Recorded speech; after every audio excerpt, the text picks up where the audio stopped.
The mothers fail their daughters all the time. But we don't talk about it. Yeah, it's not. We don't talk about it because about where they failed at. Women don't talk about where their mothers fail their daughters because it's going against the sister code, and the women have respect for their mothers, especially in the Black community. You don't question mama. We gotta question mama because our community, because we are where we are. Good. What's up? Great. So I'm 23 years old. I just graduated with my master's on April 30th. Congratulations. And what? Awesome. Thank you. In cybersecurity. Ooh. Wow. Cha-ching. Yeah. Yeah.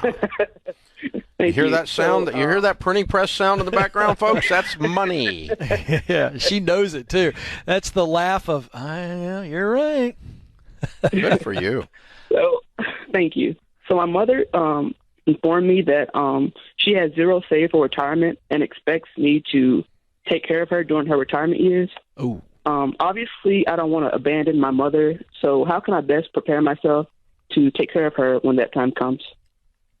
You're 23. How old is your Yes, mother? Sir. She is 46, sir. Women to understand that their mothers have failed them. Okay. So what part of her childhood trauma has damaged her psychologically to make this ridiculous but statement? That I am not sure. Do you agree that that's absolutely ludicrous for a 46-year-old to put on a 23-year-old that you're going to have to take care of me someday? When you've got 20 more years to work, you ought to be taking care of yourself? When you put it that way, sure. But I do love my mother. That's not a question of loving your mother. It's not a question of honoring your mother. Your mother's misbehaving. Yes, Does she work now? Does she have any type of career or job, or is there some type of challenge she's dealing with that makes her put this on you? What's the backstory? She does work. She's a secretary and making around $30K a year. Mm-hmm. Okay. I just think it's a matter of not knowing how to get to. Since she hasn't saved up to this point, I think it's a matter of not knowing how to start, or that type of thing. Well, is this a flippant comment, or you think she seriously expects you to just to write her checks when she retires because she's worked her whole life and didn't bother? I think it's 100% serious, sir. Okay. All right. Well, there's 2 or 3 issues going on. Okay. Issue number 1 is the answer to your question is how do you help anyone financially? You first have to put your own oxygen mask on, meaning that you can't help people if you're broke, so you need to become wealthy. And you're going to do that. You're going to be making a lot of money, and you're going to follow the baby steps that we teach, and you're going to stay out of debt, and you're going to invest and save, and you're going to be a multimillionaire by the time you're 40. Okay? And so you'll be able to write her checks. That does not mean you should, but mathematically you would be able to if you followed that. Do you agree with that?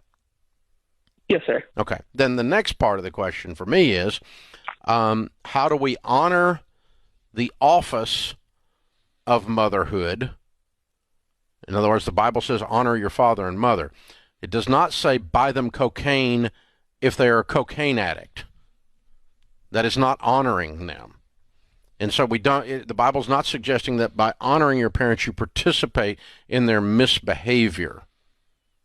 And for a 46-year-old to plan on retiring broke and be taken care of by their children is misbehavior in the American culture. Now, in some cultures, it would not be. But in North America, in Memphis, Tennessee, that's misbehavior. You follow me? Yes, sir. So how can we help mom when mom is engaged in misbehavior, behavior that's inappropriate?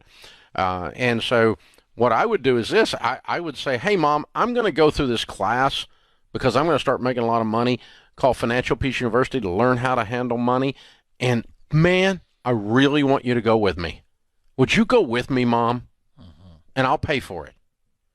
And let's get her in this class and teach her how to handle money.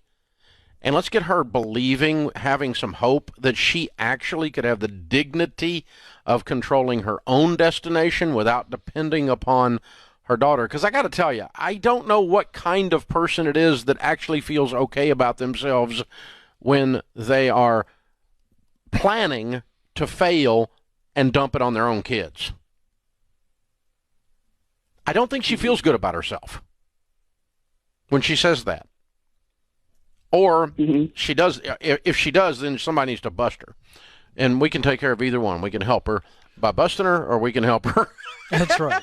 And Caitlin, help her by having some hope again and going, okay, hey, let's take this $32,000. Let's motivate you to get that income up. Let's motivate you to get your budget going and start saving, because she honestly should be able to take care of herself. And I can show her how, and I will show her how, and I'll pay for it. The main thing I want you to come away from this conversation with Caitlin is the courage to say, Mom, you're responsible for you. Don't need to be. And no, I don't accept this assignment. And I do love you. And oh, by the way, this woman right here, she could be a travel agent for guilt trips sometimes, can't she? Yes, sir. Yeah. And so don't cash the ticket in on the guilt trip. Just go, yeah, I know, it's a matter Mom. Of, I'm one of 4 kids who, like, not to, throw dirt on my siblings, but I'm the one who, quote unquote, made it out and actually did something with my life. Yeah, because you're going to go big. Your income's going to be more than your brothers and sisters put together. Yes, sir. I'm starting with $100K. Yeah. Ooh. Yeah, and you're going to 200 in an eye blink in your world, if you're smart as I think you are. And Caitlin, but that does not mean you have to take care of everybody that won't take care of themselves. Right. Caitlin, I would also tell you, if you're not careful, there's an emotional trap in this relationship. And here's the trap. Mom puts the pressure on you to do this. You love your mom. You don't want to disappoint mom. So here's what happens. You do something that inherently you shouldn't have to do. And in trying to please your mom, you end up resenting your mom. Yep. And what Dave is telling you to do is you need to be okay disappointing mom, but in disappointing her, hopefully pointing her to a better future. And then in the end, you won't resent her. And so I would always rather disappoint a family member or a friend than I would resent them. Because, see, the disappointment is on her side. The resentment will stay with you the rest of your life. What I'm saying, young lady, is you're going to college and doing all this work to get a middle income job. And if you don't marry, who's going to pay your bills and help you in your golden years if you don't have a husband, insurance, children? Because dogs can't do it and girlfriends can't do it. So the fear of being marriage, I need you and I need women to hear. If you are an average earner, marriage is not an option. It is a necessity. And it has been marketed to you as an option to be chosen to not do out of fear. Well, then what's the option after you're 45 and you're just making $50,000 a year? That ain't no money.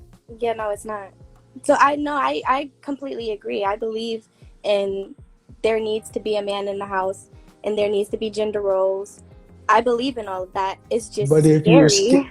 I don't know what should be scary.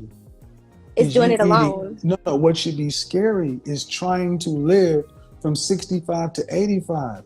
You will need $2.9 million.